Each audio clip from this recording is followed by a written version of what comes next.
Sword Art Online Hollow Realization could have been perfect, but if it were, I guess I wouldn't be making this video now, would I? Don't get me wrong, I absolutely love this game. There's so much good to say about it. The majority of the game is great, but the flaws it does have are so glaring that it almost ruins it. So what are these flaws, and how would I personally change this game to be what I would honestly consider perfect?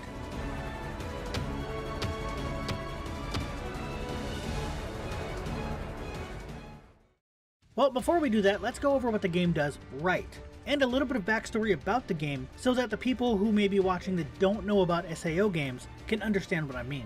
The best place to start is the fact that this is not the same universe as the light novels and anime. Some of the same events happen, but there are tons of changes that would confuse people who only know the anime or the light novels. A major change, such as Sinon being introduced in Aincrad 2 full games before she was originally introduced, changes a ton of things about her character. Each game also added a bunch of new characters to Kirito's little harem. 3 of them were introduced in Aincrad, 2 of them in Alfheim Online, and 2 in Hollow Realization. There's also a few in Fatal Bullet, but that's the game after this one, so that doesn't really matter. I won't actually be talking about these characters, but you're gonna see them in the gameplay, because 2 of them that were introduced in Alfheim are really good to have in your party in this game. So just know that there's going to be 2 characters you see in my gameplay and you may go, wait, who the hell are those 2? I just don't want to have to explain it in the comments. Anyway, because other events take place in the game series universe, there is an entirely new game within SAO that was never in the anime or novels. This is that game. Hollow Realization takes place in Einground, a new game made from the base of Aincrad, which, if you don't know, Aincrad is the name of the world in the Sword Art Online game that they were stuck in. Anyway, this is important because one of the problems I have with the game is the lack of mechanics. But in the universe of SAO, it doesn't actually exist, so there's a reason for it. It's just stupid. So let's talk about what the game does right. This is going to be a little difficult because the areas it did right, it also did wrong. They did both the best and the worst things at the same time, such as one part of a mechanic is good, while another part of that same mechanic is a huge flaw. It's very hard to explain, and I can't come up with a good way to talk about it without outright giving examples, so we're just gonna do that. The main 2 are combat and avatar customization. We're gonna start with combat. So to explain what I was talking about a moment ago, the combat system is both one of the best things and one of the worst things in the game.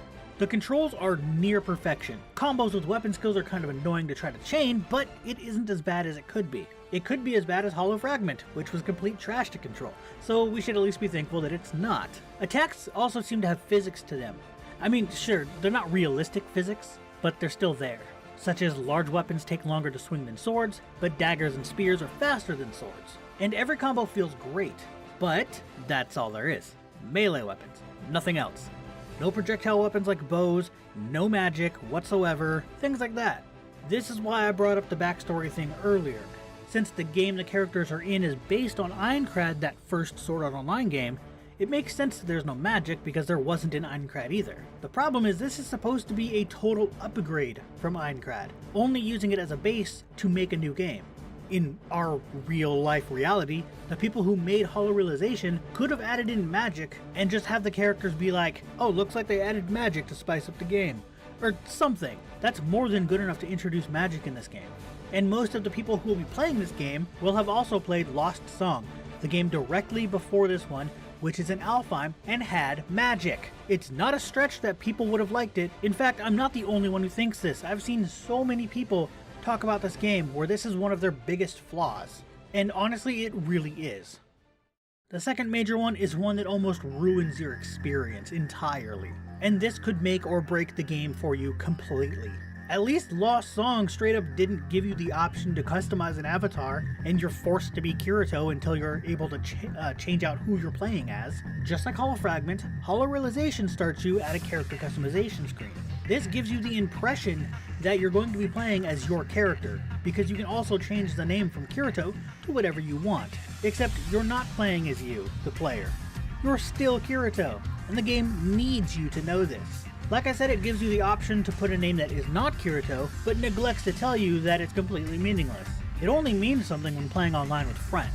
In-game, 95% of the time, they will never use the name you typed. They'll call you Kirito straight up, and all cinematic cutscenes show Kirito in the starting default outfit. The only time that they use your name is through in-game model cutscenes, like before a boss raid and a couple of other times on the field, and it's like just a couple of sentences and then you just keep moving on. But all of those are just text, no actual voicing. But during the regular story cutscenes where it's the anime picture cutouts with the text on screen and they're all talking, kind of like a visual novel, that's kind of how these games work. They have a lot of visual novel style to them. All of those refer to you as Kirito. And since you're still actually Kirito, you're forced to have to sit through the harem talk over and over and over again. I ended up skipping over half of the cutscenes because they're just repeating what it literally just happened. After you do something like finding a new area or, getting something or whatever, they'll all get together at the inn and talk about literally what you just did for a good 30 minutes. I don't need them saying it. I literally just did what they're talking about. I already know what happened. I was kind of there. And that's after just about everything that you do in the game. Anything that is making progress in the game, they will do that. So there's a good half of the game that you can just skip because they're just saying what you already did. Alright, so how would I change these problems then? For combat, it's pretty simple. I would add magic. You can heal with a kind of healing circle spell thing that heals everyone that's in range of the circle, but that's literally it. No fire, no ice, no wind, nothing. So I would just add that stuff in. That's about it. As for the other glaring problem, make it so that you're playing as yourself, not as Kirito. Fatal Bullet did this part right, for as horrible as a game as that is, they actually did the one thing everybody wanted. They just did it in the wrong game. Because this is an SAO game, they obviously need to have the cast of the characters that we all know, but why not make it as if we run into them and befriend them or something?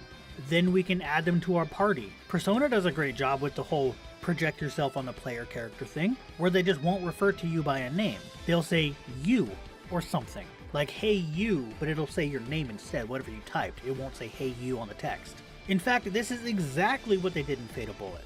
You befriend all of them. Sadly, Kirito actually just forces himself into your party, but the point is you don't have to play as him. But if it was that easy, why would they feel the need to force us to be Kirito? The plot of the game has literally nothing to do with the original story of SAO, or any of the characters, at all. It follows finding out what's going on with characters who are introduced in this game. Kirito just so happens to be the one who tries to figure things out, and that's what you're playing, is him figuring all that out. You could literally replace the game's cast with any other cast from any other media, and nothing would need to be changed about the plot. And it's pretty disheartening to go from the very first page being making your avatar, once you click OK, going straight into literally watching Kirito play out the immediate following cutscene, as to just say, I know you just made a character, but we don't care, here's Kirito, who you actually are. This is by far the worst thing about the game. Not to mention the dating sim part of it. Oh yeah, I didn't mention that. There's a dating sim part of the game too. And it's required! If you don't do this, the other characters can't use other armor or weapons. They have to use what they start with. You need a friendship rank of 4 or higher to change out their items, because everyone in this universe apparently is solely dependent on Kirito, because without him, they don't have the brain power to function, I guess. So how do you get that rank up? Well, you date them. Even though in the game Kirito and Asuna are dating, and they even talk about it multiple times, you still have to date the others. The game is literally telling you, if you want your party to have good weapons and armor, you have to cheat on your girlfriend. And yes, they have bed scenes where you're in bed with the other characters. It's not like, anything bad. They're just in pajamas laying in bed. Yeah, great message, guys.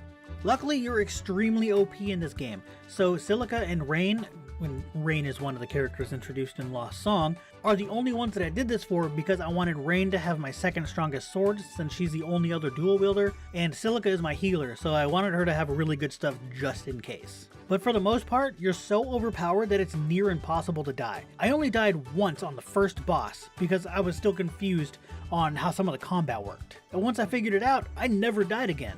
I don't know exactly how many hours I have at the time of typing this in the game, but I'll put a screenshot or something up so you guys can see how many hours I've put into this game alone, and I've only died once. So yeah, and I've played, I'm almost at the end of the DLC, I just haven't finished, because I don't care anymore. But yeah, that long in the game, I know it's over 100 hours, and I've only died once. That says a whole lot about how OP you are. So as you can see, the things that make this game not perfect could be very, very easily changed. Add magic, not play as Kirito, and take out the stupid dating thing and just let me change my party's stuff like literally every other game ever made, and boom, a game I would call perfection. It's really that easy. Anyway, that's going to be it for this video. If you liked it and want to hear more gaming opinions, be sure to give the video a thumbs up. And if you're new here, hit that subscribe button and that notification bell to be notified every time I upload. See ya!